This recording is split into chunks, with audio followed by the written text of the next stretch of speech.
Welcome back to Second and Short. It is Monday, January 8th, 2024. As per usual, I am joined by one Colin Grant on the program. What? I don't normally address you guys by full name, but I do it to Luke all the time, so I had to start doing it to you. But the conclusion of the NFL regular season is upon us. Sunday Night Football gets started in about 30 minutes. Every other game is decided. The Bills have already clinched their playoff spot, so it's not a problem if they lose, but you'd like to have the 2 seed. Nonetheless, playoffs are just about set, and obviously as you're listening to this, you'll know where the Bills and Dolphins sit, so things could change. But as well as you're listening to this, the culmination of the college football season is today. Michigan versus Washington in the college football playoff national championship game, but don't forget, the MLB never stops. Bunch of stuff going on. Still plenty of free agents to be picked up. Some free agents that have been picked up, and much more to go through. Colin, you seem to be in a goofy mood tonight. How are you feeling? We're feeling great, energized, ready to rock and roll. Hell yeah. Well, let's go ahead and just get this thing on the road. NFL Week 18 is upon us, and it's been a wild week. Crazy results thus far. And let's start with Saturday's games because we had some important ones. The Steelers get the win 17-10 over the Ravens. Are the Steelers out of the playoff? No, Okay, they're still alive. What are they waiting on? Do we know? I think with the win and I want to say with the Jacksonville law. Oh, that's right. The Steelers are in the playoffs. Yeah, Okay, Steelers are in the playoffs because of the Jacksonville loss. Also, Jacksonville 3-6 since their players picked up some terrible towels and start waving them around on the field. Just saying, the curse of the terrible towel is still in effect, and we did not see a Pro Bowl performance out of Tyler Huntley today or Saturday, Absolutely. I guess. Not a great one for him. 15 for 28, 146 and a touchdown. Obviously, nobody played in this game for the Ravens. No Zay Flowers, no Odell, no Lamar. We saw a little bit of Gus Edwards. We'll see Dalvin Cook next, or I guess 2 weeks from now, because they won't be in the wild card. But Dalvin Cook, a Raven as well. Yeah, nothing much happening on the Ravens side. I think Jadeveon Clowney got the sack he needed for his incentive, so that was a pretty big celebration. And then on the Steelers side, not too many crazy performances, but Najee Harris with one of his best of the season, 26 carries, 112 and a touchdown. And Deontay Johnson with a big game-winning 71-yard touchdown, puts him at 4 receptions, 89 yards and a touchdown. Not much else from the other guys on the team, but honestly, the biggest story, TJ Watt. He had 2 sacks in this game, 3 tackles for loss, but he suffered a torn MCL. So they make the playoffs, but at what cost? Oh, that hurts. Yeah, that is a He's like tough he's like loss. one player. Like no matter what team you're a fan of, you just don't want to see go down. Yeah, and what an unfortunate way to go. Like, he was jumping up to try and, like, block a pass, and somebody came across the middle and just hit the front of his knee as he landed. Just Mm, unfortunate. Also, why could they not wipe the lens off on that broadcast? It I was don't the know. blurriest broadcast ever. It was annoying. Also notable, Melvin Gordon fumbled in this game. The 19th career fumble for Melvin Gordon, which is the most by a non-quarterback since 2015. Jeez. There's a reason he doesn't really Yeah. play anymore. But then again, the Steelers couldn't hold on to the ball either. As a team, they fumbled the ball 6 times. They lost it twice. And as a team, they also recovered 6 fumbles, which is insane.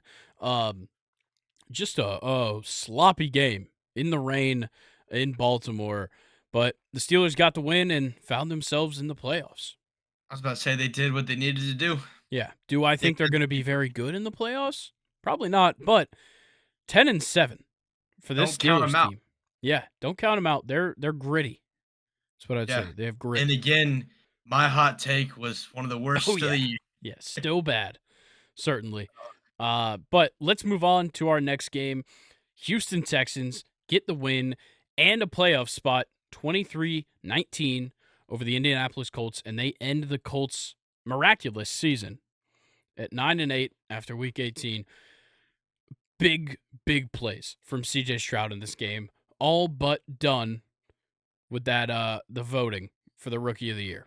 It's obviously C.J. Stroud on the offensive side, and honestly, Will Anderson's got himself a claim on the defensive side, but that's a conversation for another day. Not his best game here. The thing we need to talk about right now is Nico Collins. This guy is absurd. So they start off the game essentially with a missile, 75-yard touchdown to Nico Collins. And it wasn't some, CJ threw it 10 yards and Nico did the rest. No. CJ threw it from about their 18-yard line, and it got to the opposite 21-yard line where Nico Collins caught it. And then he scored the touchdown. Just ridiculous. Absolutely insane. Yeah, but I remember at one point, I think it was like halfway through the third, Nico Collins had like 6 receptions. Everyone else had 1 reception adding up to 6 receptions. Yeah, it was pretty ridiculous. And Dalton Schultz, I think, fell 1 reception short of his incentive. He needed 6, I believe. So that's a tough break for him. But you had touchdowns from Nico and Andrew Beck, as well as a rushing touchdown by Devin Singletary.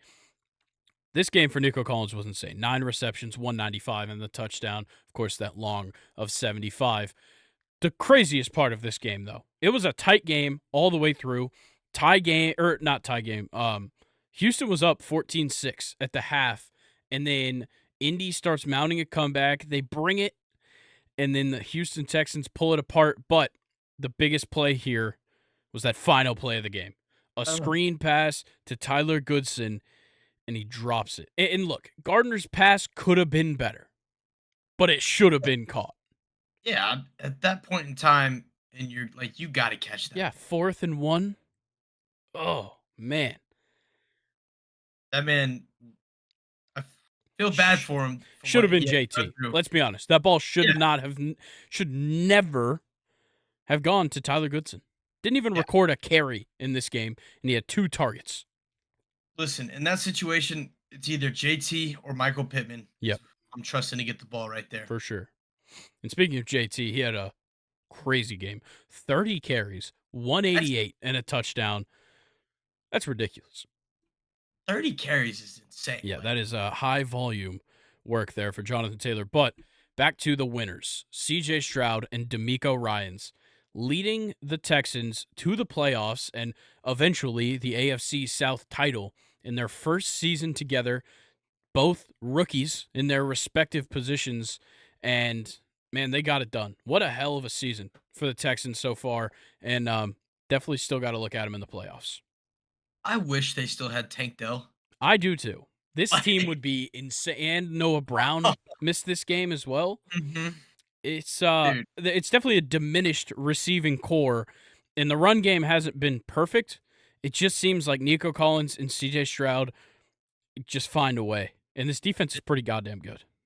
Is it safe to say that Dameon Pierce needs to find a new team?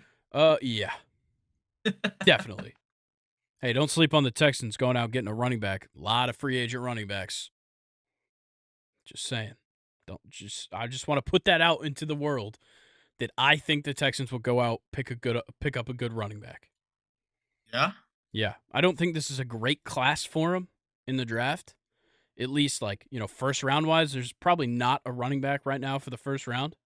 But maybe Blake Corum. We'll see. But yeah, I know Colin's not the biggest Blake Corum fan. I'm just saying, Derrick Henry. I'm just saying. He did say goodbye to Tennessee today. That's what I'm saying. All right, let's get into Sunday's games. We'll start off with Browns-Bengals. This one really for nothing. Bengals out. Browns clinched their spot. And, the Bengals put the beats on them. At one point, it was 31-0, and then A.J. McCarron was in the game. Yeah, listen, the fact that the 3 quarterbacks in this game were Jake Browning, Jeff Driscoll, and A.J. McCarron is absolutely insane. Yeah, that's atrocious. Absolutely unbelievable. Hey, A.J. McCarron didn't throw a pick, though. That's true. Jake Browning and Jeff Driscoll definitely did. Jeff Driscoll threw 2 of them. But Jake Browning didn't have a horrible game. He just wasn't really throwing downfield. This was the Joe Mixon game. Get this boy ready for the playoffs.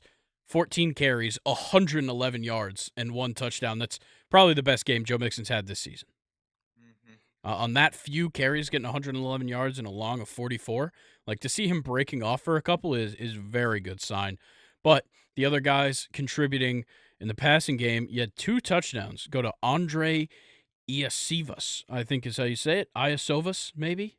No clue. Uh, Don't know who he is. Doesn't matter because the ball ain't going to him in the playoffs. That's Jamar Chase. Well, they're not in the playoffs. Never mind. The ball ain't going to nobody.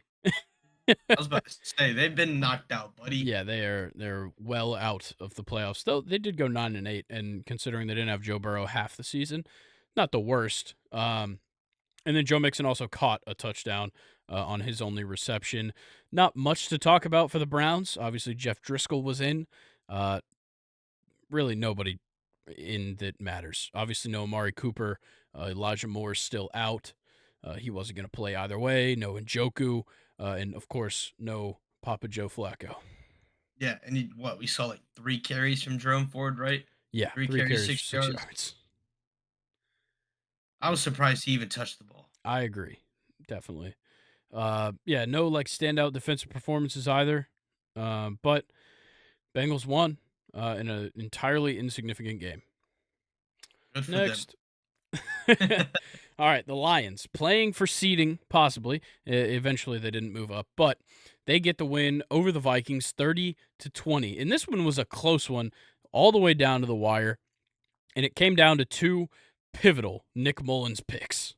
Mm. Brutal. He was having a damn good game up to that point.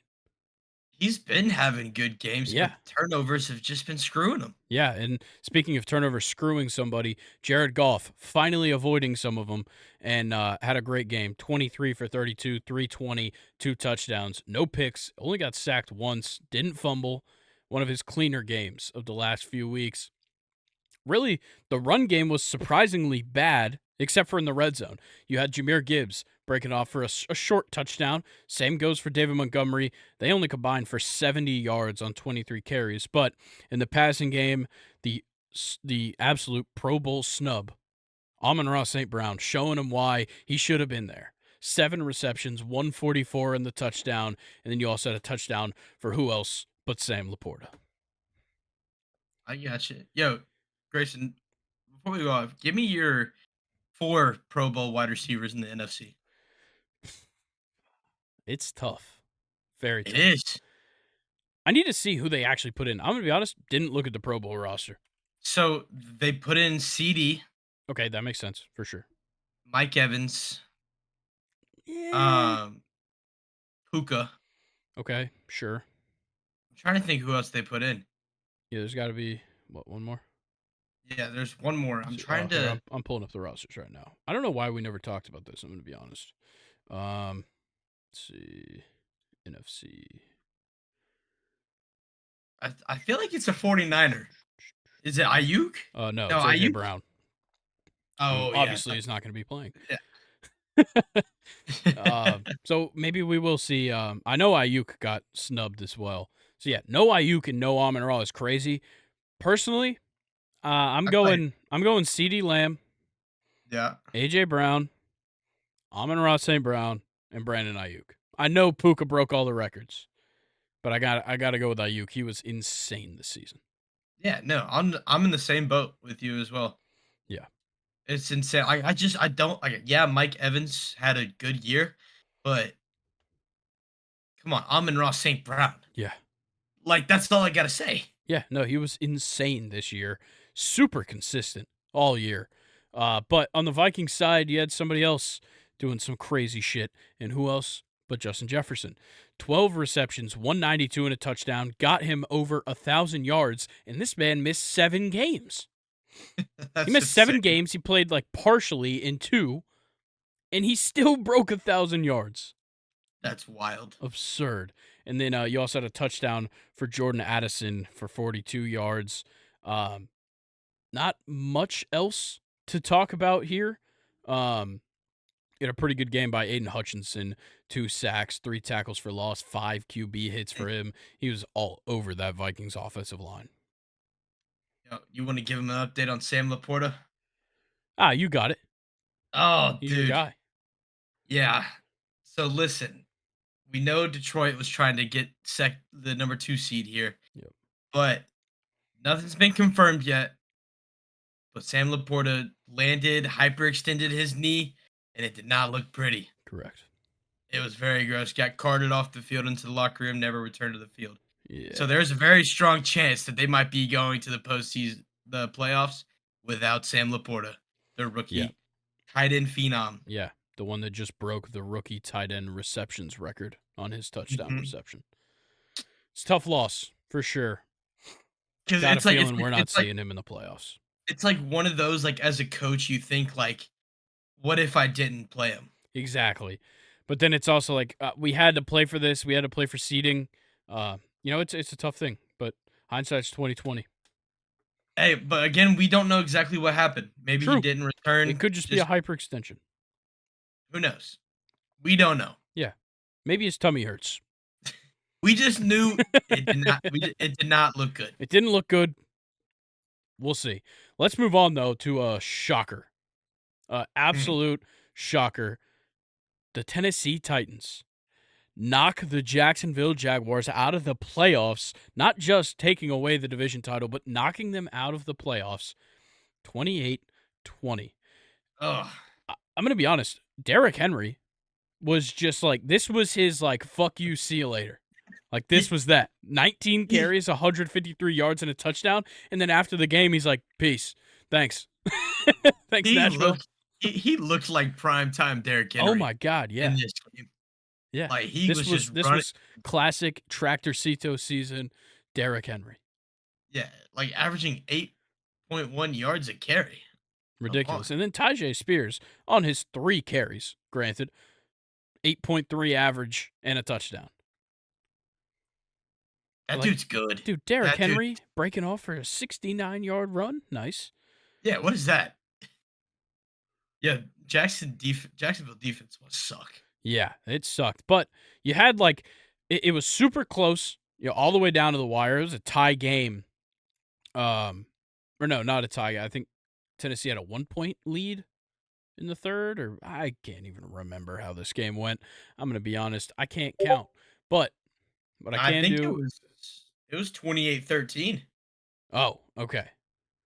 Yeah, it was 28-13 Gotcha. heading into the fourth. Yeah, look, the Titans were dominant down the stretch, and some pivotal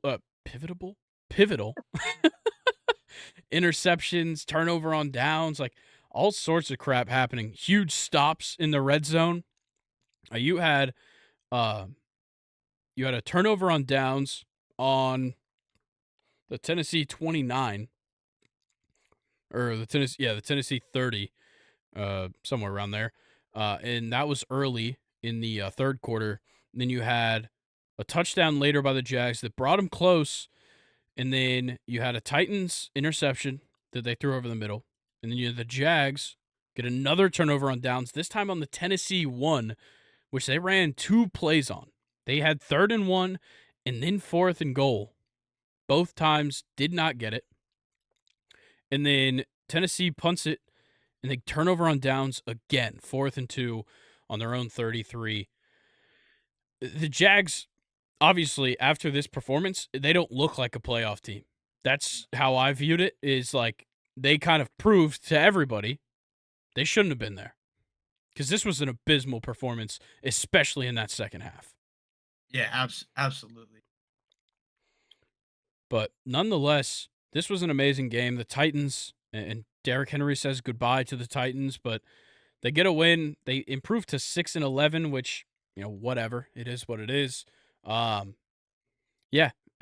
ridiculous game that kept the Jags out of the playoffs. So now the question is, where is Derrick Henry going to go? Texans. Is that your I think that's my prediction. As of right now, I think it is. We'll see what, the Texans are looking at in the offseason, but let's move on to another game. Disappointing. The streak has come to an end. It ends at 15 straight wins for Mr. Bill Belichick. The Patriots lose 17-3 against the New York Jets. Tough one. Probably Belichick's last game. Probably the last time Bailey Zappi is heard from ever. Same goes for Mac Jones, who was demoted to third string as the emergency QB behind Bailey Zappi and Nathan Rourke. Nathan Rourke is going to be your starting QB for the Patriots next season. Nah, Drake May is, but they could only hope. Yeah, this was the worst game ever. In the snow, the field was covered. Zeke, not a good snow player. We'll go ahead and just, if anybody thought he was going to be good at it, he's not. He didn't score a touchdown. He didn't hit his over in rushing yards. He didn't hit his over in rushing attempts or all-purpose yards. Now, the opposite can be said about Breece Hall, though. Yes, Breece Hall, snow guy, for sure. Confirmed. 37 carries in the snow, 178 yards and a touchdown. Not the most efficient day, but absolutely workhorse for this Jets team. And they get the win. A big touchdown there at the end to really seal the deal. But Trevor Siemian sucks. Bailey Zappi sucks. Everybody sucks. Nobody in this game had more than 34 receiving yards, and also no quarterback had more than 88 passing yards. Yeah. There's two players on both of these offenses combined that I would keep, and that's Garrett Wilson and Breece Hall. Yeah. I think that is it. Everyone else, see ya. Yeah. Yeah, that's fair, I think. Granted how neither one of them are on the Patriots. Yeah. Like the players that the Patriots should be keeping are all hurt. And that would be Matthew Judon and Kendrick Bourne. That's it. Christian Gonzalez. Yeah, Christian Gonzalez. Also hurt. It's tough. We also probably saw the end of Matthew Slater's career this week. Prolific special teams player for the Patriots. Won a bunch of Super Bowls with them. Probably saw the end of his career this week. The big question is Belichick. Obviously, this is an off-season question, not a today question. Because there's no telling. He might still be the coach next year. But it seems as though they're going to move on. And it comes down to, is Belichick looking to continue coaching, or is he going to retire? I can see him retiring. I think so well. I think the game has passed him. Yeah. To me. I think he's simply aged out of it. Yeah. He lived his glory days with Brady in that era. And there's really nothing else for him. Yeah, and you can't take the rings away from him. Exactly. Like, you can't even fit all of his rings on one hand. That's ridiculous.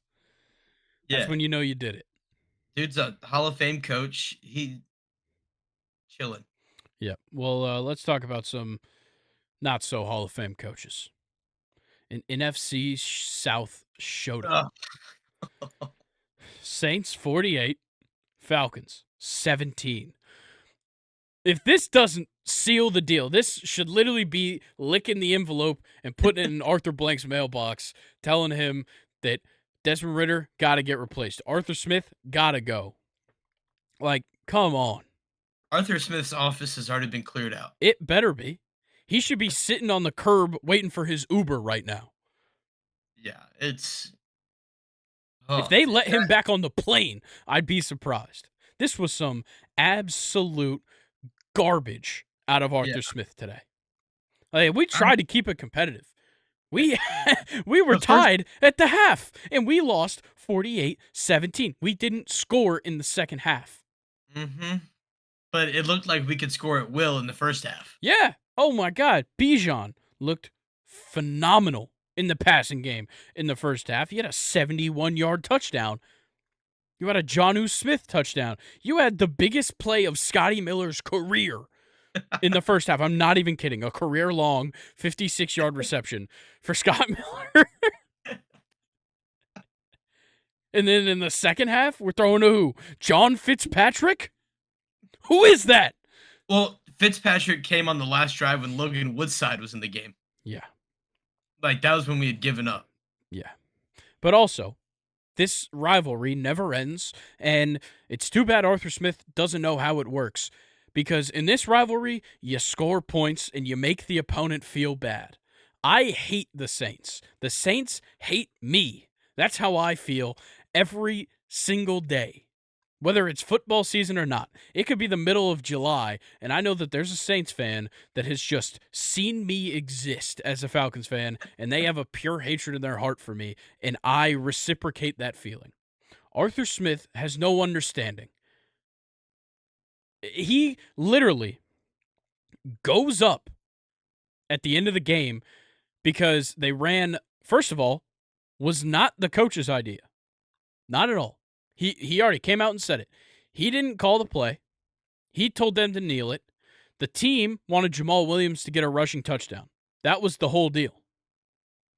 So they run a fake kneel. Jamal Williams scores a rushing touchdown. Whoa, they won it by an extra 7 points. Guess what? You were already losing by 24. And then you go out to this meeting that's supposed to be cordial. It's supposed to be, I respect you, you respect me. We both made our teams play football today. Whatever. And instead, Arthur Smith goes out there, that's bullshit. That's fucking bullshit. You know it. Dude, Buddy, all is fair in love and war, Arthur. And that's why your ass doesn't have a job. It's ridiculous. He'll go coach Pop Warner football. Bro, he should be like coaching at a fucking Waffle House right now. He's gonna be River Ridge's new head coach. I hope he's managing an IHOP next week. International House at Burger. Nah, he's got a job with FedEx for the rest of his life. Oh, dude, that fits him perfectly. Yeah. His dad founded the company. So I think he's gotten in. But Bijan Robinson is awesome. That's a good part of this. Unfortunately, didn't use him enough. Oh, what a surprise for him to get the 57 yards he needed for a 1,000 rushing yard season. We could have had 2 consecutive seasons of a rookie running back surpassing 1,000 rushing yards, but whatever. Doesn't matter. We'll throw it to him instead. We Yeah. don't need it. He doesn't need to run it. Yeah, whatever, dude. Yeah, I mean, Derek Carr looked great. Yeah, he did. I'll give him his flowers. I'm going to give the Saints their flowers right now. Let's hear it. Derek Carr doesn't need to be replaced. Yep. Okay. Taysom Hill looks fun sometimes. That's pretty cool. Wait, that sentence just is like, he looks fun sometimes. Yeah, he doesn't look like a good football player. He looks fun. No. He has fun on the field. Kendre Miller, a guy that I was super high on when they picked him. I thought he was going to be a very surprising player for them. He showed out in the absence of Alvin Kamara, especially just down the stretch in general. The guy just runs hard. 13 carries, 73 yards, and a touchdown. And then, like we said, Jamal Williams got his touchdown. No, outstanding pass catchers in this game, but A.T. Perry getting up in the end zone 2 times in this game, pulling it down, having a good game, 3 receptions, 2 touchdowns. Seems like a good day to me. And then you had 3 receptions for Olave. He got a touchdown, and 3 receptions for Rashid Shaheed, who also got a touchdown. Way to go, Saints. Yep. You didn't even win the division. Did they make the playoffs? I don't think so. Oh. Yeah, you just beat us for nothing. They needed the Packers and the Seahawks to lose. Yeah. Which they got. They Got didn't one get of either. them? No, they didn't get Oh, no, that's right. The Seahawks won. I forgot about that. So, Matt Prater threw me off. Well, I guess let's talk about the other NFC South game. The worst game ever. I mean, this game was so fast. It ended, and I know exactly what time it ended at 3:38. It took 2.5 hours to play this game. Tampa Bay wins 9-0. I can't read. 9-0 over the Carolina Panthers. Look, the Panthers, the first team to get shut out 2 weeks in a row since the Browns in 2006, I believe. That's brutal. There's been some bad fucking teams that haven't gotten shut out twice. The Panthers had their chances. So DJ Chark fumbled while diving over the end zone. Yep. They had a touchdown run called back due to an offensive holding. Or no, illegal formation. And then they missed a field goal. They had their chances to win. A lot of them. A lot of chances. And the Bucs, obviously, they scored 9 points. They didn't have a good game either. Rashad White did a pretty good job just kind of taking the ball every single time. Especially down the road in this game. Like, it was just like hand the ball to him. Hopefully he wastes some time before he gets tackled. He had 19 carries, 75 yards, but nobody really having a standout performance for the Buccaneers because, once again, they scored 9 points. 3 sacks by their defense, one coming from Yaya Diaby, one from Antoine Winfield Jr., and one from Joe Tryon Shoyinka. Fire. Sick name. Wish this was college football. Yeah, Yaya Diaby would win this in a heartbeat. Yeah. Or Yetur Gross Matos. Pretty good one. But nonetheless, the Buccaneers win the NFC South. Woohoo. You're the 4 seed. They're going to get knocked out first round. Yeah, they play the Eagles. The Eagles. I don't know. Eagles don't look great. Yeah, I wouldn't mind playing the Eagles considering they're in Tampa. Yeah, I wish we would have been able to play them at home. I don't know about that. That's literally like, once again, my favorite analogy. That's 2 drunk guys fighting. That's the 2 most dysfunctional guys you could find. And you're just like, fight. He called you a bitch. It's over. What? That's that game. That's some Bobby Boucher. Yeah. Oh, man. All right, next game. An important one for the Packers, at least. The Packers win it 17-9, a close one. Really good game, kind of by both teams. I know the Bears didn't put up a lot of points. The defense played pretty well, considering how explosive this Packers offense has been. But the Chicago Bears offense looked so flat today. Fields didn't throw the ball a lot. They didn't run a lot of plays. They were not on the field a lot. But Justin Fields was 11 for 16, which isn't a bad percentage. He had 148, but no touchdowns, no interceptions, 5 sacks. He almost had a touchdown to Cole Kmet. He just kind of left it out there real slow. And one of the defensive backs swatted it, but nobody played well in the running game because Khalil Herbert left the game for like 2 quarters and then came back late in the 4th. DJ Moore had a decent game receiving, 4 receptions, 64 yards, but yeah, nobody stood out on the Bears team. On the Packers, though, Jordan Love, clinic. 27 for 32, 316, and 2 touchdowns. Puts his season total at, I believe, 32 passing touchdowns this year. And then Aaron Jones having a great one as well. 22 carries, 111 yards. Jaden Reed. Good God, has this kid been good down the stretch. A rookie. He has been fantastic. 4 receptions, 112 yards. And then another, I believe, rookie, Dontavian Wicks, 2 touchdowns in this game. A rookie. Ridiculous. And then are we not going to talk about Bo Melton the past couple weeks? This guy got activated off the practice squad like 3 weeks ago. Last thing I heard, at practice on Wednesday, he was still using the practice squad locker room. It's like when you're on JV and they're just like, hey, you're playing with varsity, but you still gotta change in the JV locker room. Exactly. It was wild. But the Packers get the win. They get into the playoffs and they play the Dallas Cowboys.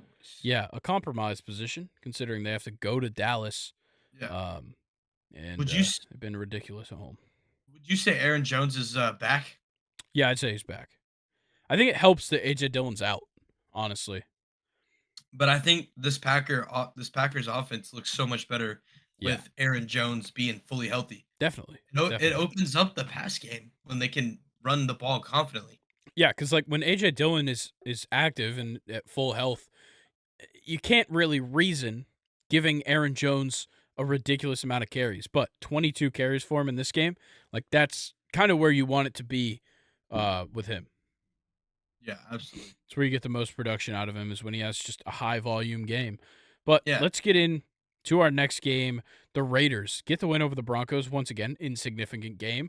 27-14 to the Raiders. Aiden O'Connell had a pretty good day. 20 for 31, 244, and 2 touchdowns. But the story of these last couple of games, with no Josh Jacobs, has been Zeus. Zamir White having another fantastic showing. 25 carries, 112 yards.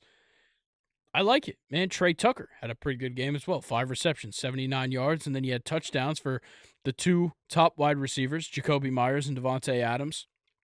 The Raiders just kind of played pretty good. Yeah, Zamir White's making a case for him to be RB1 next year. Yeah, and Josh Jacobs probably on the way out, so should be all right. Yeah, the running back. Yeah. The Broncos, Stidham, didn't play bad. They just could not run the ball. Just didn't play great. No, definitely not. But a good performance by Brandon Johnson, guy that certainly haven't heard much about. Second year out of UCF. I need to see more out of Lil Jordan Humphrey. He didn't Agreed. even record a catch. Agreed. I love Lil Jordan Humphrey. My favorite player in the NFL. Feed him the ball. Yeah, and how about Cortland Sutton? Gets activated on like Thursday. Nothing. 4 targets, 1 reception for 2 yards. Did you start him? Nope. Started Deontay Johnson, which certainly worked in my favor. Yeah. There you go. It doesn't matter. I still came in 8th place because the team I was playing against popped the fuck off in the 4 o'clock slate. That's unrelated. All right, anything else about this game? Max Crosby got a sack. What's new? He's insane. He is. He's so good. All right, well, let's move on to the next one. These games are just flying by. So much insignificance. This one, not insignificant. The New York Jets. The Giants. G-Men. Giants. Oh, shit. Yeah, the Giants. The G-Men, as I said. 27. The Philadelphia Eagles 10. Dysfunctional. Only thing I've got. Jalen Hurts. Fucked up finger. Real fucked up finger for Jalen Hurts. Stayed in the game. Didn't A.J. Brown get hurt too? Yeah. I don't know what the injury was, but Mike was saying that he got hurt.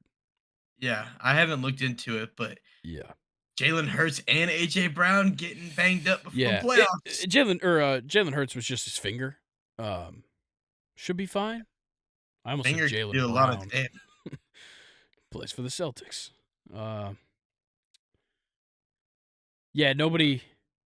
Quez Watkins, shout out. He actually played very well. 11 targets. Yeah, that's what happens when A.J. Brown gets hurt. And we saw Tommy DeVito. Saw Tommy DeVito come in the game. Yeah, 2 passes, 14 yards. Not bad. Solid. Yeah, not bad day. No, but Tyrod Taylor had a great day. Yeah, he did. He played really well. 23 for 32, 297, a touchdown, and a pick. But, hey, man, it's Tyrod Taylor. Give him a break. Saquon, 2 touchdowns. Not much else. A 2.2 yards per carry, 18 carries, 46 yards. And then Wan'Dale Robinson having another good game. 5 receptions, 85. Darius Slayton getting himself a touchdown. 5 receptions, 62 yards. That's kind of the key contributors throughout this game. You did have pretty good defensive showing by the Giants. You had sacks from Bobby Okereke, Dane Belton, 2 sacks for Azeez Ojulari, and then Jihad Ward with a sack as well. Yeah, look, this Giants team kind of just beat up on a dysfunctional and not prepared Eagles team. Yeah, I think don't leave out Xavier McKinney with 2 picks. Oh, yeah. How could I forget? Come on, man. McKinney, notably name dropped in a JID song. I think something that really surprises me is Tyrod Taylor only getting sacked 1 time. Yeah. And Tommy DeVito only getting sacked 1 time with his Eagles defensive line. Yeah. Yeah, the Giants' offensive line has kind of come together, but also it's down to how bad this Eagles defense has been in the second half of the season. It's not been pretty. Yeah, considering what they swapped out 1 guy on the defensive line from last year, and last year they had 70 sacks. This year, I don't even know how many they have as a team, but certainly nowhere near 70. I can assure you of that. Yeah. And just an update, Bills-Dolphins has started. Yes. Let's see what happens on this first play. Ooh, a cool little flip pass to Devin Achane for about 16, 17 yards. All right. A run or a pass? Run. A little flip it. Flip it. It might have been forward. I couldn't tell. No, it wasn't. Okay. It's all right. Whatever, dude. Quit correcting me, Colin. I'm fine, man. You always do it to me. I know. Okay. I'm just fucking with you, man. All right, next game, shocker. The Seahawks 21, the Cardinals 20, but Matt Prater had the chance. He had a chance to win this game for his Arizona Cardinals. Honestly, they might have just whispered in his ear, be like, "Hey, Matt, if you missed this, it wouldn't be the worst thing ever." They keep their pick. They don't move up or down. Honestly, it might have been a fix. I'm just saying. It was written. I think it was written. Scripted. Yep, for sure. But nonetheless, Seahawks, you had a couple of good games over there. Geno Smith, okay. Yeah, 16 for 28, 189, 2 touchdowns. Kenneth Walker, 17 carries, 78 yards. Zach Charbonnet, 5 carries, 32 yards is great. Tyler Lockett getting a late touchdown to take the lead. His second reception, a touchdown. And he had 71 yards. And he had a touchdown for Will Dissly. DK, what happened? 6 targets, 1 reception for 10 yards? It was ugly. Yeah, ugly. It was ugly. Yeah. He was getting hawked by Buda Baker. Yep. They have beef, bro. Yeah. Colin, aren't you glad I told you not to take that JSN prize pick? Yeah. Yeah. 3 receptions for 14 yards is exceptionally bad. Oh, That's early all pick screens, bro. early pick from Tua. Oh, no. It's too Yep. bad, isn't it? Mm-hmm. It's almost like last week in Stake Your Claim, I said the Bills would win and win the division. Yeah, too bad. It's first drive, so relax there, buddy. Hey, man, 1 pick. Change everything. We have no clue what's going on through Tua's head. Possibly Wiggles. a shockwave. A great game by James Conner. We'll flip the script. James Conner, 27 carries, 150 yards, and a touchdown. Yet a good game for Michael Wilson, guy that certainly has never been brought up on this podcast before. The rookie wide receiver out of Stanford. 6 receptions, 95 yards. He had a touchdown for Mr. Trey McBride, the greatest tight end in the Cardinals. I couldn't go any further than that. He's been great this year, though. Yeah. And, yeah, that's really about it. Nobody else really did anything. Like, the Cardinals didn't sack the Seahawks once. Didn't the Seahawks maybe that's a hint the Cardinals once? Maybe that's a hint for what the Cardinals are going for in the draft. There was one sack this whole game. Yeah, 1 sack, and it came from Darrell Taylor of the Seahawks. 8 tackles for loss by the Seahawks, though. So that's a pretty strong day. Not much else of note, so we will move on. Of course, we kind of talked about it. Matt Prater missed the field goal. All right, next game. Chiefs 13, Chargers 12. That's a Chargers score if I've ever seen it. Yeah, and listen, before we get into it, no Patrick Mahomes. Yeah. No Isaac, no Pacheco. Yep. No Kelce. Rashee Rice, no Kelce. Even though Kelce only needed like a handful of yards to hit 1,000 for the 8th straight season. It didn't even seem like he was playing that well this year. No, he just does it every year. It's crazy. It's like Mike Evans. Mike Evans just gets 1,000 yards every year since college. The running back for Kansas City was LaMichael Pirine. That's wild. How is he getting more carries than Clyde Edwards-Helaire? I don't know. Has it been that bad of a fall off for Clyde? From the little bits we've seen of him this season, he hasn't been that bad. Yeah.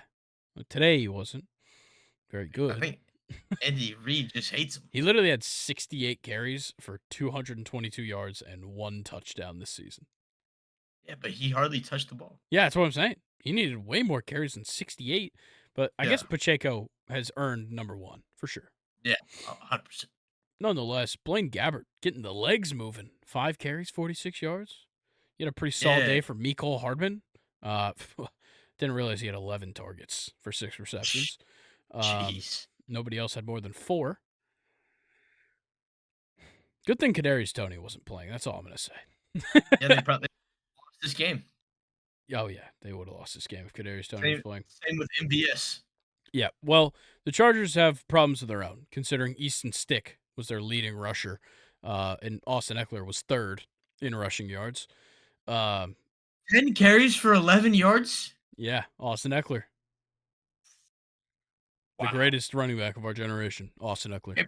Maybe Derrick Henry's going to go to the Chargers. Also hit a long of 6. Mm. I think Saquon's going to go to the Chargers. That's my personal prediction. No Josh Jacobs. Maybe. I don't know. We'll see. Yeah, Easton Stick, I guess, had a pretty good game. 28 for 47. It's not great, but 258, no picks. And he ran for 77 yards on 13 carries, and he only had a long of 15. So it's not like he was breaking off some ridiculous runs. Just some consistent running for Easton Stick. And Donald Parham having a great game. 5 receptions, 83 yards.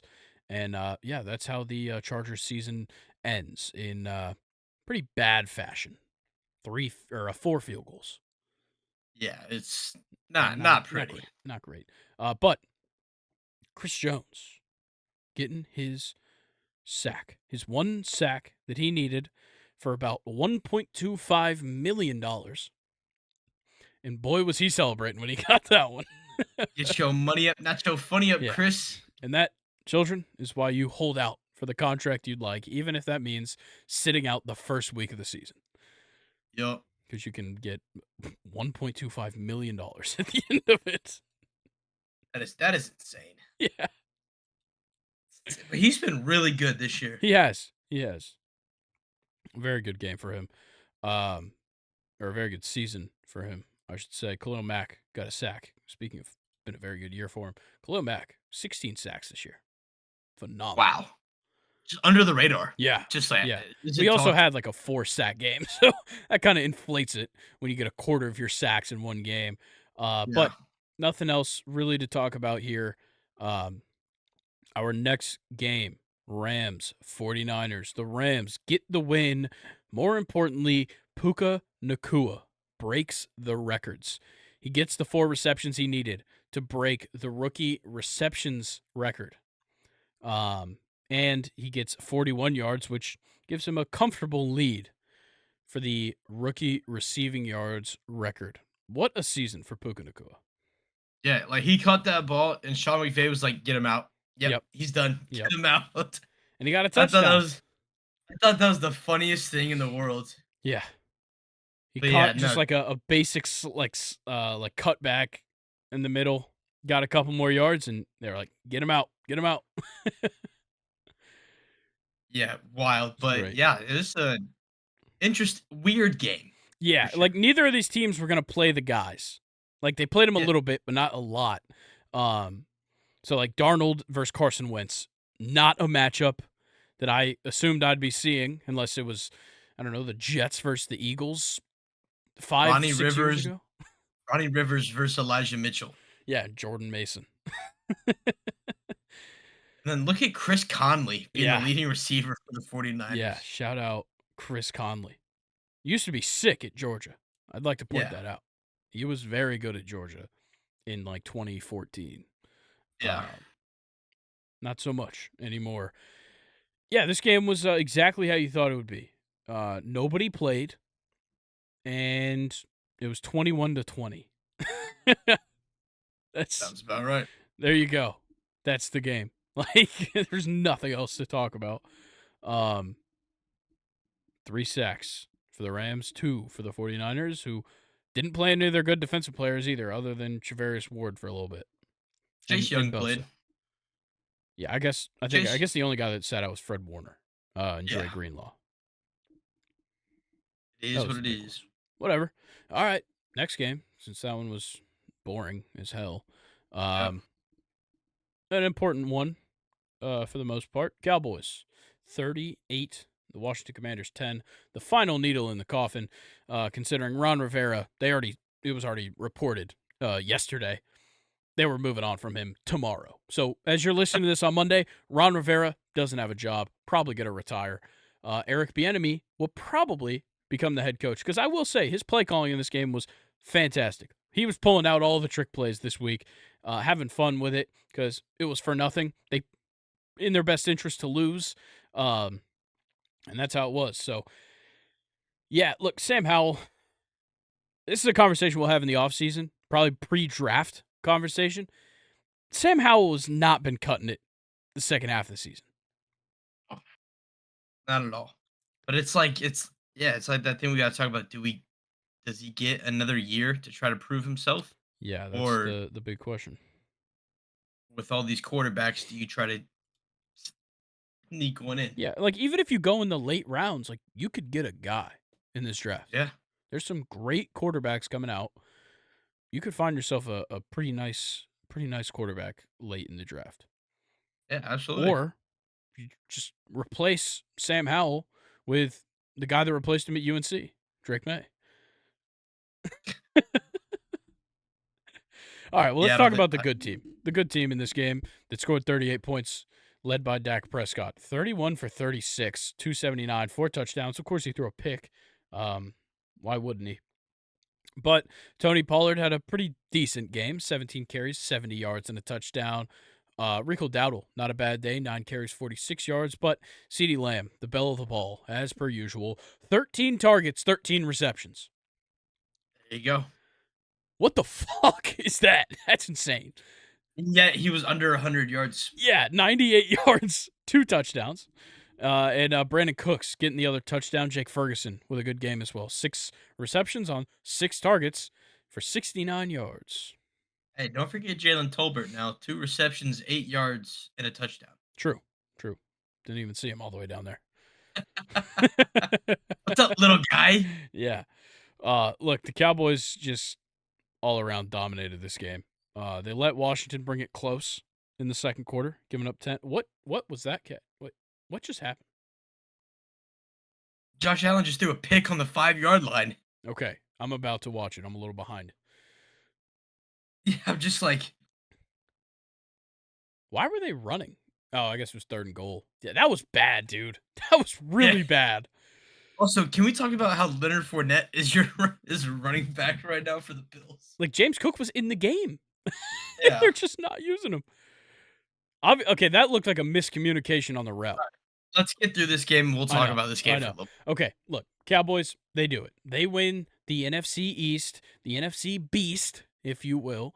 Obviously, the Eagles lost, which made it real easy on them. But still, Cowboys did it, man. They really came out and did it, and they got a good win on the road. Obviously, the Commanders not a good team, but a good Yeah. performance on the road for them. They finished their season 12-5, and they get what, the 3 seed, 2 seed. No, they got the 2 seed over the Lions because of somebody not reporting correctly, I guess, according to the refs last week. Yup. But Yeah.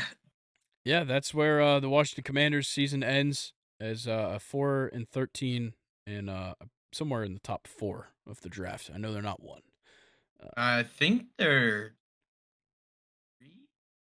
They're somewhere from 2 to 4. That's all I know because Yeah. Patriots, Commanders, and the Cardinals all have 4 wins. Yeah, I don't know. I don't We'll either. see. All right, well, Colin, let's talk a little bit about the game that's going on right now. Obviously, we're not far into it, only about 9 minutes into the first quarter. But Yeah, so I'll break it down for yeah, you. go So ahead. each team has had a drive. Both quarterbacks have thrown a pick. Fantastic. That's where we're at right now. Yeah. Wow. James Both Cook like playing pretty well. yeah, literally like if you look at it, Devin A. Chain had a great start at running the ball. Yeah. James Cook, great start. Why do you stop running the ball? Just run it. And Then again, Josh, it was 3rd and goal when he threw the pick. So I'll give him the credit there. Also, since when did Stephon Diggs become a screen guy? I don't know. It's like He just lost it. I don't know what the deal is. because now their deep threat is Khalil Shakir Yeah. Gabe Davis or stopped or being the Gabe deep threat. Davis. I don't know. Remember when Gabe It's Davis used to just get 70-yard touchdowns like twice a game? yeah, he's done it a couple times this year. Yeah. I don't know. Dalton Kincaid, hopefully Goat. he'll have a big game Yeah. because it's been quiet Yeah. for sure. Definitely. But James Cook is the guy to be talking about right now in this offense. Oh yeah, absolutely. He's already got 21 yards on 3 carries in this game. and 1 reception for 6 yards. So Yeah. they're giving him the ball a lot, which Yeah. I think is what they need to do if they want to win this game. Yeah. And then the picks in this game for the Buffalo Bills, picking off Tua, was Christian Benford. And for Miami, Mr. Eli Apple. I totally forgot Eli Apple was on Me too. I think he signed in the offseason. Miami. But dude, look at Tyreek Hill getting a tackle on that pick. Look at him on there. Hell yeah, One Tyreek. and it That's was a literally solo. just because, yeah, it's because Christian Benford caught it by Tua, and Tua just touched him while he was on the ground. Nah, you mean Or, Tyreek? yeah, Tyreek. Gee, I'm Uh, struggling, man, with the names today. I've been saying too many uh, words. yeah. No, we'll be all right. But yeah, we'll keep y'all updated on this Yeah, game. and also, what the hell happened to Devin Achane? He had that 16-yard run. He's got 12 yards. Yeah, he went 16 yards and then -4. Nice. Fantastic. Well, the Dolphins, starting off their drive right now, and Devin Achane just tripped and fell. So, It's all right. There's defensive offside, so we're fantastic. good. All right, well, let's get into some MLB offseason news. It'll probably be the second quarter by the time we're done with this. So Yeah. let's go ahead and do it, man. The MLB just will not sleep, man. It doesn't stop. It doesn't. goes when me and you want to talk. Yeah. You know? Yeah, that's true. Whenever we have something to talk about, it all has already happened or it will happen. Actually, you know what? They know that we moved the podcast from recording on Tuesdays to recording on Sundays. So they decided that they should drop all the news on Tuesdays. So we have to wait a week to talk about it. Nonetheless, we'll start off with this. Michael Brantley has officially called it a career. Oh, Officially that announced hurts. his retirement. It sucks, man. That He's man, a great player. a beautiful hitter. Yeah. Beautiful swing from Yeah. the left side. Also, he played a good glove too. He did. He had a good feel or a good glove in left field. He was very good, underrated, if you will, for the Cleveland Yeah. Indians. Like, Yeah. this guy finished third in MVP in 2014. Yeah. That's ridiculous. It was gross. Yeah, a 5-time All-Star and a 1-time Silver Slugger is surprising because he was just a hitter, man. Yeah, he was one of those guys who just used the whole field. Yeah, Not a dead pull hitter.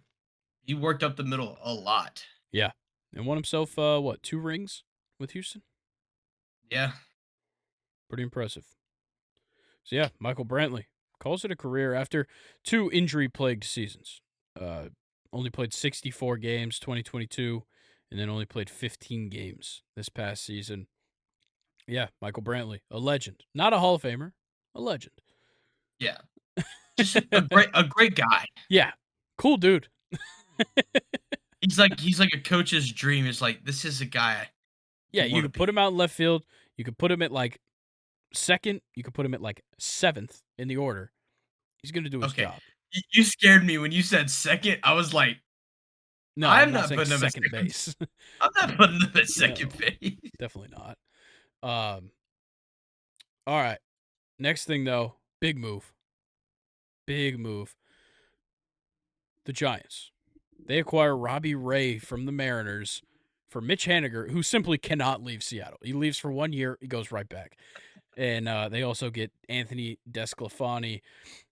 This is a big move for the Giants. Robbie Ray is a big pickup. I like it. I do too. Mitch Haniger's been very spotty. Yeah. When it comes to a bat. Yeah. And they have plenty of young guys who can swing it for them. Anthony though he's the one I'm more upset about them getting rid of. Yeah, but then again, like when you look at the rotation, if they wanted to add Robbie Ray and the Mariners want a pitcher in return, you're obviously not giving up Alex Cobb. You're not giving up Logan Webb. So it's like it probably had to be Desclafani for them to take it. And I don't think this shuts the door on free agent acquisitions for the Giants, personally. Yeah. I think they're definitely going to go out and get an outfielder now that they get rid of Haniger.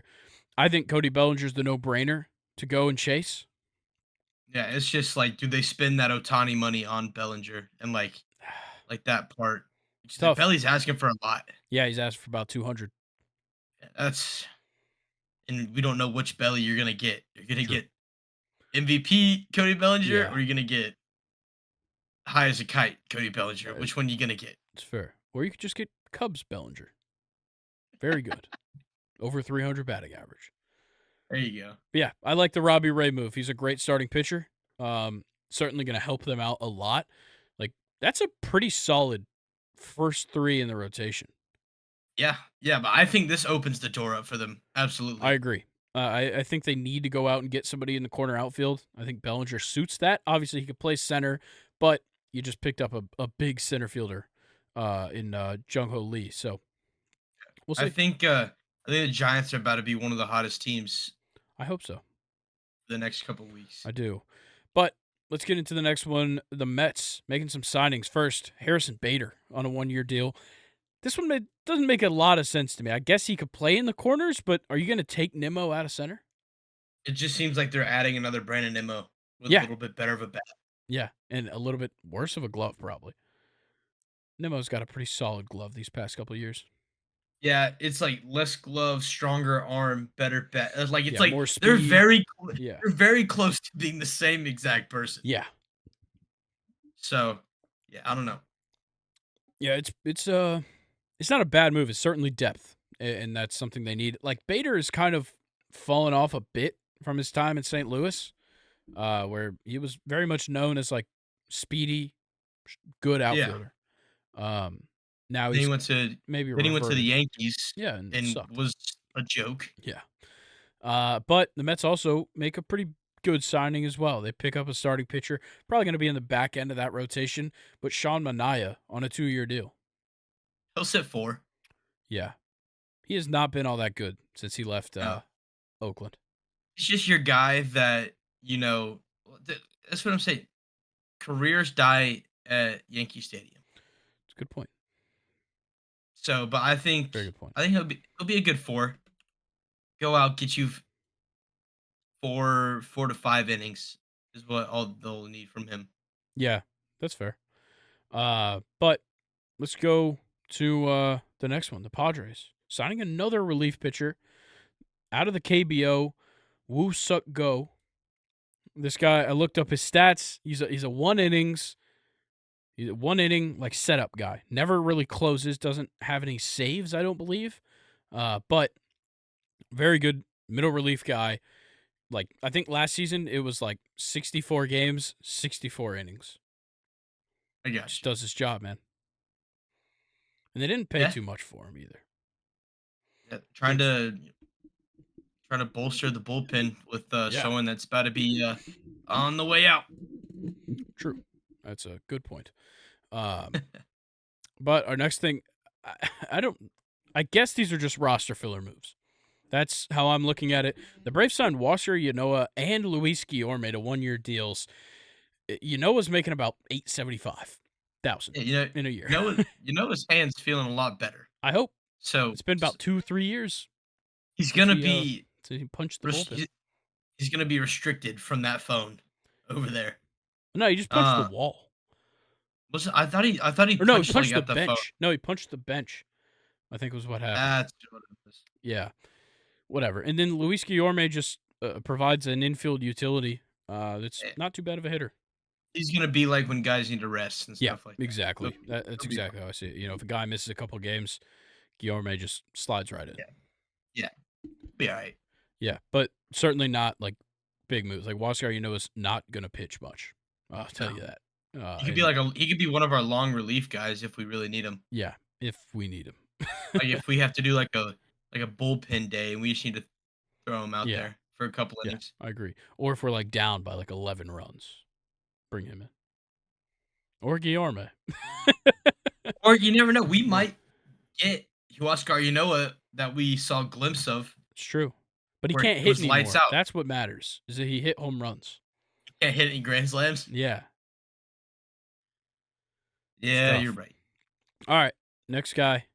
The Angels signed Zach Plesac to a 1-year deal. Not as much of a needle mover as he once was. But look, the Angels picked up a pitcher. Congrats. Cool. Doesn't matter.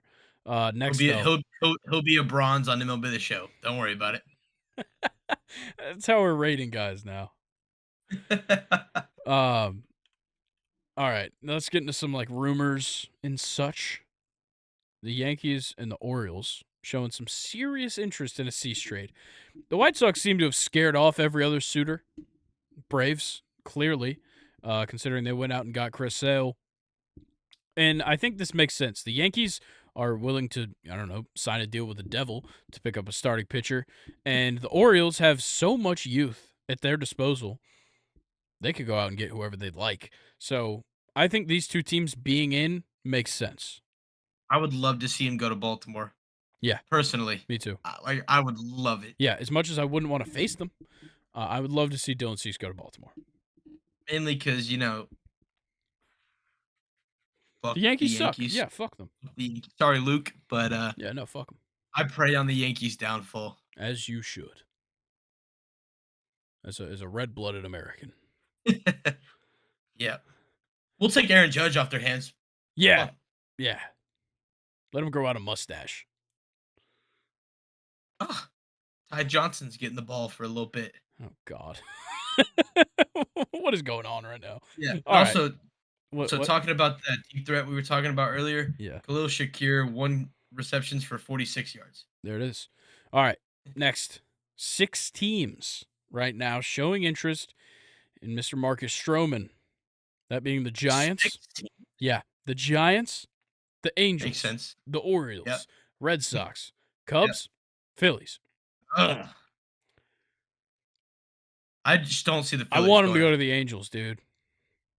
I would say Angels, but if Cease doesn't go to the Orioles, I wouldn't mind him to the Yeah, Orioles. I agree. I think the Giants would also fit him pretty well. I think any of those first 3. I don't see the other 3. I know he just played for the Cubs. Yeah. And look, the Cubs have not made a lot of moves, so they might get desperate. They might try and bring him back. I think he's got to go somewhere new. Yeah. And then I just don't think he really fits with the Red Sox and Phillies. Yeah, no, I can't picture him in Philly. No, me neither.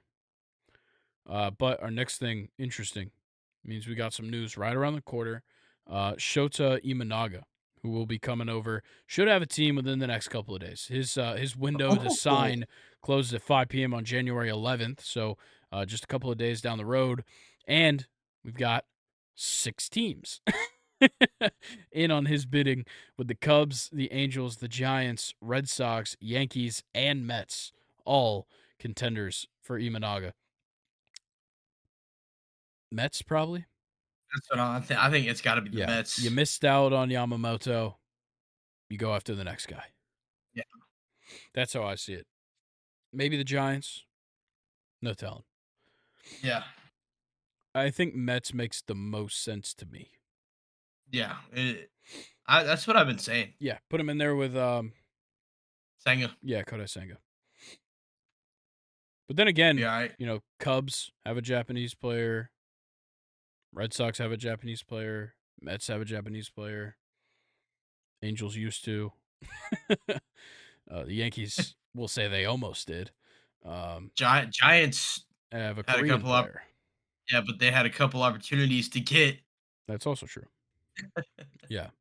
Giants players would say they got screwed out of having a Japanese player. Yeah. So, yeah, all of them, pretty close.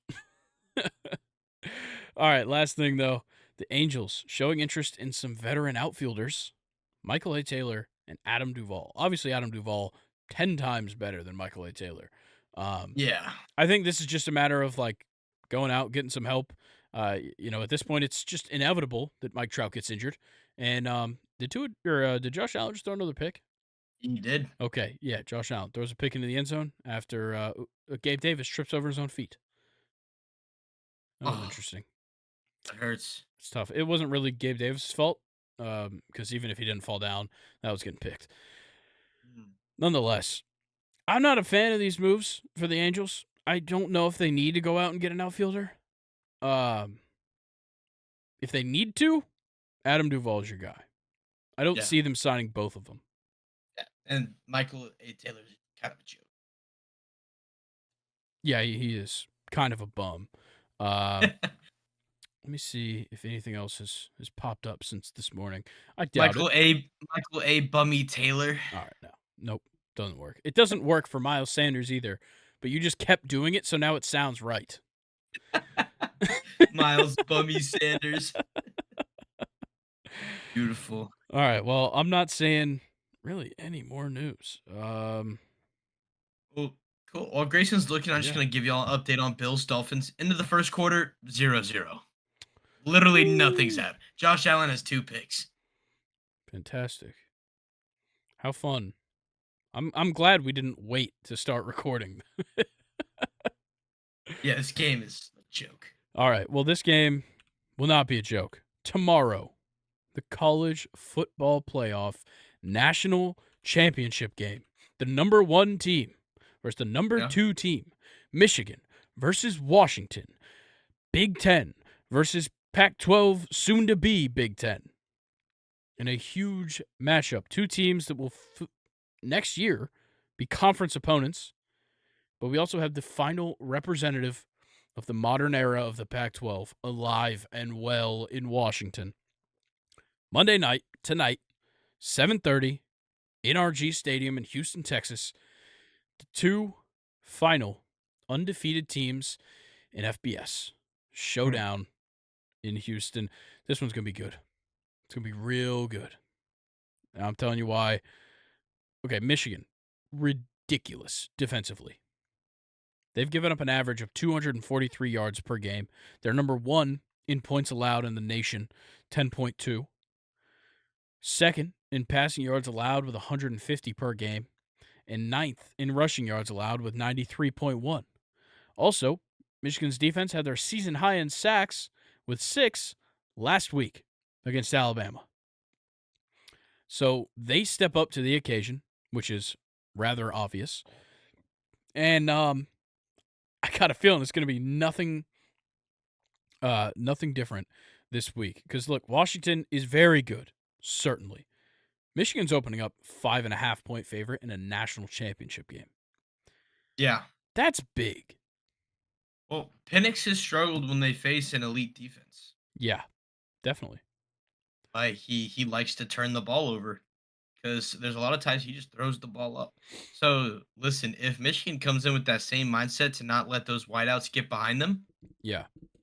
I think they'll be fine. Yeah, and it definitely, doesn't hurt Michigan, considering Dylan Johnson, their running back for Washington, has been limited in practice all week after he got that injury in the semifinal game that ultimately put them in a tough spot. They obviously get the win, but Dylan Johnson possibly not being 100% or not being there definitely hurts this offense. But to counter everything I've said, Washington has the best passing offense in the nation with 350 yards per game in the air.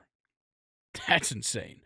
And Penix, his number 1 target, Maroma Dunze, enters the game with a 5-game streak of 100-plus yard games, and he already has 10 this season. Jeez. They've played 14 games. He's got 10 insane. straight, or not 10 straight, but 10 across his games. That is absurd. Insane. At one point, he might have actually done it over the season, but at one point he was averaging about 125 yards per game. Whatever NFL team gets him is going to be. Yeah, he's a first rounder for sure. Oh yeah. I think he's probably number 2 wide receiver. Obviously, Marvin Harrison Jr. is the guy this year. I think it goes Marvin Harrison, Rome Odunze, Malik Neighbors. And then Keon Coleman. Sure. I think so. I think he's wide receiver 4, personally. The fact that I'm willing to say those other guys are ahead of him shows that I'm not being biased. Yeah, that's, I'm proud of you. Thank you. He's number 1. I knew it. We were waiting for it. Marvin Harrison's a bum. To continue, these 2 teams, no strangers to close games. You look at the last 5, as long as you don't count the Big Ten, the Big Ten championship game, real close games for the Michigan Wolverines, all decided by 1 score or less. Once again, outside of that Iowa game, 26-0. Gross. For Washington, similar story. You've got a 6-point victory over Texas, a 3-point victory over Oregon, a 3-point victory over Washington State, a 2-point victory over Oregon State, and a touchdown of victory over Utah. This one, no matter what, I think it's going to be close. Yeah. It's going to be one score, I think. What score are you thinking? It's tough. It's got a big over-under. They're looking at a total of 56.5. I don't see it going up to that. I kind of do. Really? Washington has the offense to score points against Michigan. Yeah, but And does Michigan have the offense to score? I think so because Washington's defense isn't that great. Yeah. Like Washington's defense, especially against the run, has not been that good this season. Yeah. Like, here, I'm pulling it up right now. I mean, 56.5, I could see it being something like 38, 35. Yeah. Yeah. And let's see, Michigan's kicker that struggled against Alabama hits a game-winning field goal. Okay. That's your prediction? Yeah, we'll smash that prediction. As much as I want Washington to win, Yeah. I'm gonna smash that. Okay. I'm going to go. Man, yeah, once again, I want Washington to win. Harbaugh's gonna end Yeah. on a natty. He's got to. Because he's going to be the Chargers head coach in like a month. Yeah, and then he's gonna draft JJ McCarthy in late round. No, dude, he likes Herbert. That's why he's going to the Chargers. But he's gonna draft JJ. Yeah, it'll be like a to Max back up Duggan. Herbert. Yeah, but um, he's gonna draft Blake Corum to take Austin Eckler's spot. maybe. All right, I'm going to go Michigan 35, Washington 31. Okay, That's what I'm so thinking. we both say it's gonna be in the 30s. Both teams are gonna put up Yeah, over 30. I think so. I think this hits the over. I'm not scared of these two teams combining for over 25 points. Yeah, I could definitely see first play of the game, 54-yard pass to Rome Odunze. Yeah, Just exactly. Like that's the thing is out of the Washington has this ridiculous deep ball ability that obviously Alabama did not have last week. I Yeah, think that's clear to say. they were scared to even try. Yeah, but the speed of Washington's offense is also ridiculous. And Michael Penix is a smart quarterback. That's the biggest asset he has. I know he has a cannon and he's got a beautiful lefty throw. Mm. He's a smart quarterback. I know he throws some picks. He's a smart Does quarterback. does he remind you of anybody, Gray, with that lefty spiral? Uh yeah. Yeah, come on. Jared Yeah, Lorenzen, yeah, the hefty lefty. try. What? Try again. Try again. Michael Vick. Try again. Steve Young. You're just thinking of any lefties you can right now. I'm all out. So I know the one you want me to say, and he's probably about to throw a pick or something right now. Don't say that. Imagine he did. That'd be pretty sick. Be one hell of a prediction. Instead, Surprise me. he just hands the ball off like a loser. Yeah, what's up with Jeff Wilson getting the ball when they literally have Devin A-Chain? Yeah. All right, Colin. What color's the Kool-Aid or the Gatorade gonna be? Oh, What are we thinking? blue. Blue? I'm going green. Actually, no. Yellow. Is there a For yellow Michigan? Gatorade? There's lemon lime. Is that yellow? I'm colorblind. You gotta It's help me it's out. like it's like greenish, like yellow greenish. Is there a navy blue one? Not really. Oh, speaking of Devin A-Chain, 25-yard run for a touchdown. All right. Yeah. The scoring is opened. Yeah. Cool. Wow, that was a beautiful run too. Holy shit. Made him miss. Yeah. Okay. Let's see. You know what? Let's go a little more in depth as well on this game. Let's talk some players. What are we thinking individual performances from some of the big stars? So, first the quarterbacks. Penix Yeah. and JJ. What are you looking for from these two guys? So JJ, really, what we need to see is exactly what we saw in the semifinal game: his calmness and his way to command an offense down the field in late game situations. Because I think that's what it's going to come down to. I think the defense is going to be able to hold him for the first quarter or two, but then he's really going to have to take over. Yeah. That's what I said. And Michael Penix, he just needs to keep doing what he's been doing. Maybe, keep taking your deep threats, but also, check the ball down a little bit, Yep. because they're gonna sit soft, hit some out routes to the outside, and just work your way down the Yeah. field. Don't try to take it all in one play. Yeah, and the best thing for Penix is spread the ball out. You've got 3 wide receivers that have 150-yard potential every single week. And honestly, I think there's been some weeks where they've all gotten 120 plus. Yeah, You need to exploit that. They can't double cover 3 amazing wide receivers. That's exactly, where dude. Penix needs to do the right thing. It's into his decision making here. You don't have to hit Roma Dunze just because he's hot. You don't have to hit Jalen Polk just because you hit him for 75 the last drive. You can hit Jalen McMillan. Like, switch it up. Make them figure you out before you just start giving them every chance they have. And of course, for Penix, it's limit the turnovers.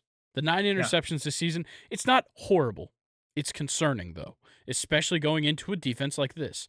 One of the best interception defenses as well. They're top 10 in interceptions this season. You've got a couple of guys in like the top 5 in pick sixes on this team. Limit the defense's ability to stop you via turnover, which also stops the defensive scoring because that's where Michigan can really capitalize on you. They catch you on your back foot, you're fucked like that. For Michigan, with JJ, give that ball to the boy behind you. yeah. that's what I got for JJ McCarthy. Give it to Blake Corum. Yeah. That's it. Let him go to work. Because look, JJ, he's not the worst. He's only thrown 4 picks this season on 314 attempts. Really not that bad. The matter of the fact is, yeah, find Roman Wilson a few times. Find a couple of those other key guys a few times. The ball's got to flow through Blake Corum this game. Yeah, That's where I see it. that's what I'm Okay. saying. Play this exactly like it was the semifinal game. Yeah, I agree. I definitely agree. All right, for our running backs, let's say Dylan Johnson plays. Probably is going to be limited. What Yeah, are we thinking about Washington's approach considering that? I know, yeah. I their mean, running backs not too strong after that first string. I think honestly they'll have to use him more as a blocker with that Michigan D line. Yeah. Is what I'm looking at, and then maybe hit a block and then pop out for a screen or something like that. They're gonna have to use him more in the passing game more than the run game. Yeah, I like that. I I could see think we Penix could. throwing for at least 50 attempts Oh, I agree. Definitely. this game. Considering Dylan Johnson's a little banged up, yeah, we're going to see Penix is going to throw 50 passes for sure. Um, I think another thing we could see a lot of, considering Dylan Johnson's, health, is just kind of a heavy package. Throw a fullback out there, essentially putting another offensive lineman, Mhm. just to give Penix a little more time. Because Yeah, look, those wide receivers can get free if you give them enough time. They're going to get open, at least one of them. So, that's the big thing to me is obviously just kind of ward off the pressure of Michigan because they can send one hell of a blitz on you. yeah, absolutely. And then for Blake Corum, what do you think? Just keep doing your thing, man. Just Yeah, run. Just get grab the those rock and run. touchdowns. Just grab the rock and run. And honestly, I like how they used him in the receiving game last week. Yeah, give him a couple designed passes to him. I think it works well because he's not the best when it's like block, roll off the block, and then the Uh, ball's not going to come to him or it might not go to him, and then it ends up in his hands. He seems a little lost. If he has a designed pass play, I think it works best for him. So, keep using that deception when you're throwing to Blake Corum. Pull some guys away from him, let him do what he does best, and just get the ball in his hands and let him free. Absolutely. What do you think his yards are going to be? Actually, what do you think his carries are going to be? 26. I'm going to go with 30. Wow. That's Yeah. a lot. Yeah, I know. I thought 26 was going to be a lot. Yeah, that's fair. Okay, let's see what else we've got on these like bet slips or anything. So we already said we're going to get the over. You think Washington can cover 5.5?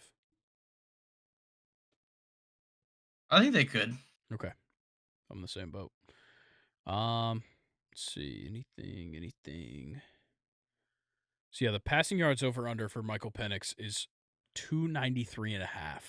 I'm smashing the over. Yeah. I'm Bro passed smashing for the like over. 450 last week. Yeah, it's smashing the over. Especially if Dylan Johnson's out. Yeah, I'm without a doubt. What about JJ? 196.5.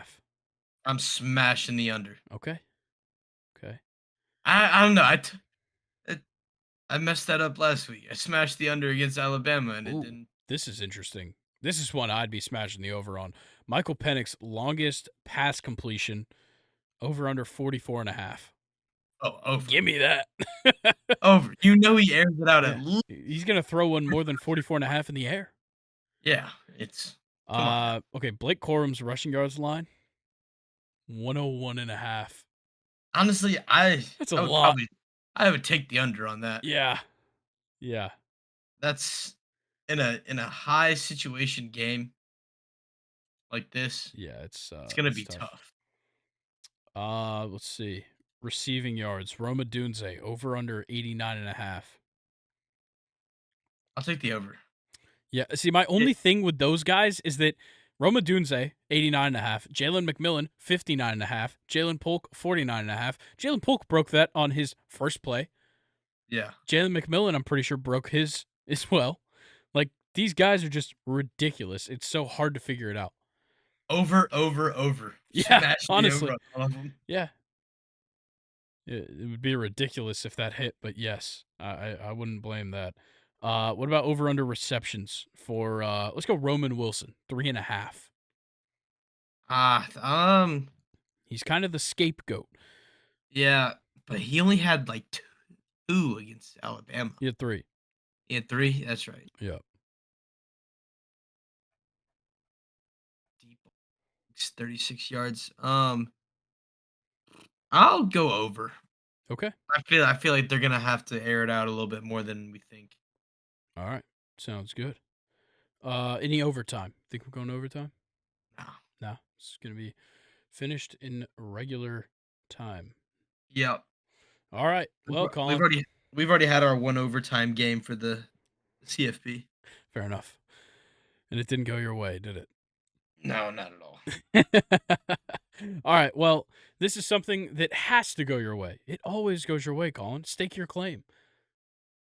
Because Okay. look, it can't be wrong until it's far too late. Yeah. And I got a new NFC champion Ooh. this year. It's not the Eagles. It's not the Cowboys. It's not the 49ers. It's gonna be your LA Rams. Oh shit. Yo. Wow. Dude, that offense is so explosive. And the defense is starting to play very well. Who are they playing in Kyron, the first round? I believe they have dude, I literally just had it pulled up. I th- Give me a Did he second. just catch that? Holy shit. What a touchdown reception. Who the fuck is Sherfield? Is that Trent Sherfield? I don't know, but he doesn't need to be And catching Mike the ball. McDaniel looks amazed. Sure. That was sick as hell. That's a touchdown catch for sure. Yeah, who do the Rams play in the first round? Did you find that yet? Lions. That's tough, dude. That's That's real tough. In yeah. Detroit? Mm-hmm. I don't know, man. I don't know if I could ride with that one. I'm putting my faith in Stafford. Okay. You think they win the 'Cause, Super dude, Bowl? Or they no, they just win the NFC? they win the NFC. Okay. That's as far as I'm taking it right now. Okay. So, listen, we'll see how it plays out. But listen, Stafford, Kyron, Puka, Cooper Cup, like they're all starting to click on all levels right now. Yeah, my only thing is the defense. Obviously, you have Aaron Yeah. Donald, but kind of falls short in a couple of other spots. While you're at it, who they gonna play in the Super Bowl? Oh, dude, I'm sticking with it. They're still gonna play the Dolphins in the Super Bowl. Dude, come on. I'm right until I'm wrong. You said it yourself, Yeah, Greg. I guess so. All right, I still haven't made up my mind who's winning that game yet. I'm still thinking about it. that's fair. I don't want to go NFL. I think we've exhausted the NFL takes this year. We have. We've really gone strong NFL, and we just talked endlessly about that championship game. You go MLB, stake your claim. Yeah, fuck it. Fuck it. The Yankees aren't signing anybody they're linked to right now. Sounds good to me. That's my claim. They're not getting Matt Chapman. They're not getting Bellinger. They're not getting Snell. They're not getting Imanaga. They're not getting Stroman. They're not getting Cease. I don't know who else they're in for. They're not getting any of them. That's music to my ears, Gray. Yeah. They already got Juan Soto. They're fine. Yeah. Another person to get on base for him. Yeah, and then everybody else strikes out after him. Yeah, if they're smart, they'll bat Juan Soto in front of Aaron Judge. Oh, they have to. If they're smart. You have to. It literally needs to be Soto 2, Judge 3. Yeah. Who's your leadoff? Glaber? I guess. Volpe. Fucking put Rizzo at the 1. Ugh. God. Put him on the bench. Honestly. He's been bad. Yeah. Horrible. I don't know. I like that take. I'm with it. Yeah, that's the biggest thing. Look, the biggest thing about Stake Your Claim is that we're just trying to manifest things. We're just trying to put things out there so that they happen. Look, if the Yankees do sign all these players, they're still not going to win the World Series. They're still not going to make the playoffs. They might not. I did predict that they would when we did our way too early predictions. So maybe I do have to ride with that, but I'd rather they didn't. You don't have to. I don't have to. Correct. All right. I think my next Stake Your Claim is going to be about the Olympics. Are we going to cover the Olympics? I haven't talked about this with anybody. We might throw some Olympic shit in there. Yeah, there's never been an Olympics during this podcast's, time. We'll work some shit in there. Yeah, we'll see. Okay. Well, Colin, this was a fantastic episode.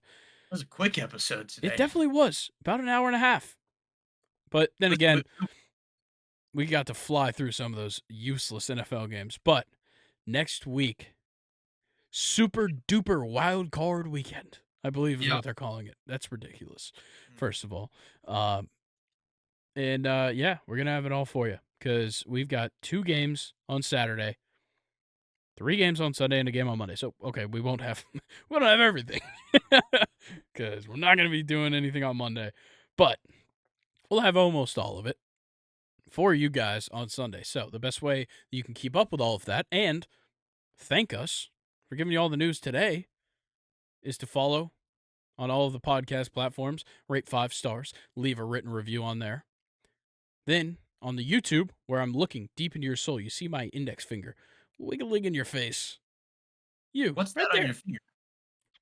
You right there. Subscribe now. And then like, comment, turn on all the notifications. Go to the link tree. Follow us on all of those social media accounts. Also, they're right here if you'd like to type them in. And then, of course, join the... What is that? I got new guitar picks. Congrats. Colin will learn a song, and it will become the intro and outro song. I'm putting that pressure on him. So if it sounds like shit, when you hear some guitar at the beginning and the end of an episode, just know it's Colin's fault. No. We're putting that pressure on him, for sure.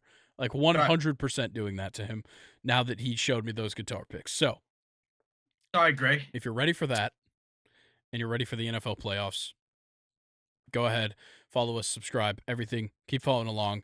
Guys, have a fantastic rest of your week. Semester's starting up for the college, even our high school fans, if we have any of those.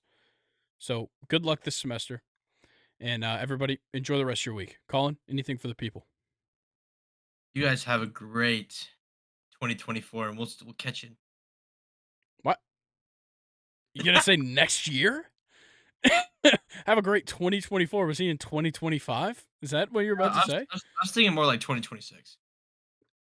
Are you quitting? Is that what's happening right now? Oh, damn. No, I'm chilling. We're good. We're good. Let's get crazy. All right, that's enough. We'll see you guys. Peace.